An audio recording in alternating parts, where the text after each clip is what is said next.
I think at the beginning of season 5, it was my first year in the role, and we had high expectations of ourselves, but we knew that we were going to come up against a big challenge because Formula E is just so competitive, and we were without a doubt very proud of getting our first victory. I think the first victory for any team is a very special moment, but then backing that up with more podium results, particularly at our home race in Monaco, was something that was important for us as a team, because that allowed the confidence to build, it allowed us to gain momentum, and we just need to keep running on with that progress. We need to find more consistency, but if I go racing to win. So for me it was very important to have that success. I expect it to be even more competitive. I don't underestimate the challenge at all. I think with the mites of Porsche and Mercedes joining, who have a lot of motorsport experience from the past, they have a lot of success from the past, and they have very good people, I think we all see it become even tougher to fight at the front. But I think one of the key assets of Formula E is the fact that you can still win even if you're not a big manufacturer. We saw last year 9 races, 9 different winners. There's so many variables, and that's for us what makes Formula E so special.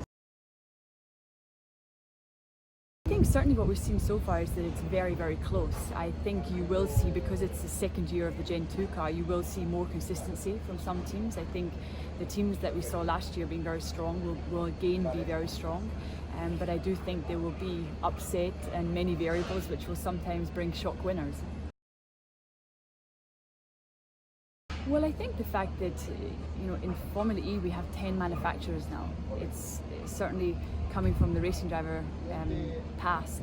To align yourself with a manufacturer is a dream for a young driver, because if I would have the option for racing for Mercedes-Benz or Porsche, whatever the category may be, that's a huge honour for a racing driver. So I think it's clear for me that because of the level of the championship and the fact that it's gaining so much traction, and the fact we have 10 manufacturers represented in the paddock, means it's clear that it's going to be a very, very good option for up-and-coming young drivers. I think Formula E still has some work to do on gathering the global audience, but I certainly see so much momentum within Formula E. People are much more aware of it within motorsport. There's definitely a will from young drivers to be competing at this level, and I think that's only going to get more and more as the championship progresses. Absolutely. I mean, I would love to do an event in China if there was a possibility. And my organisation, Dare to Be Different, has now merged with the FIA Girls in Track, so we're one global organisation, and we're doing lots of events around Formula E. And that's where I also have to really thank Formula E. They've been very, very forward-thinking and wanting to make sure that the sport is diverse, that they're inspiring next generations, and they've been very supportive, and that's one of the reasons I think Formula E is seen as a much more diverse platform as maybe compared to some other platforms.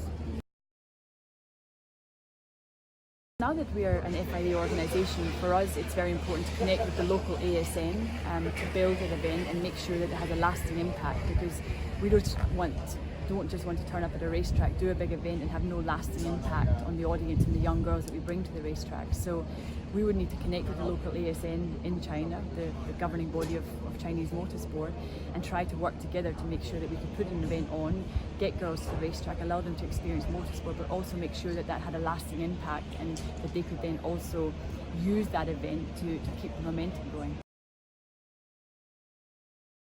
Being an ex-driver is very beneficial in this role, because I know what it's like being in the position of a driver, and I also have now experienced what it's like being on the other side, and for me that gives me a really good understanding for the position. And also when I hear the comments from the drivers, I can imagine and understand where they're coming from, and now representing the team, I need to sometimes get the point across and do it in such a way that the driver understands where I'm coming from. And I'm incredibly lucky to have 2 great drivers in Edo and Felipe, and they've certainly shown that they're absolute team players, and that's helped us so far.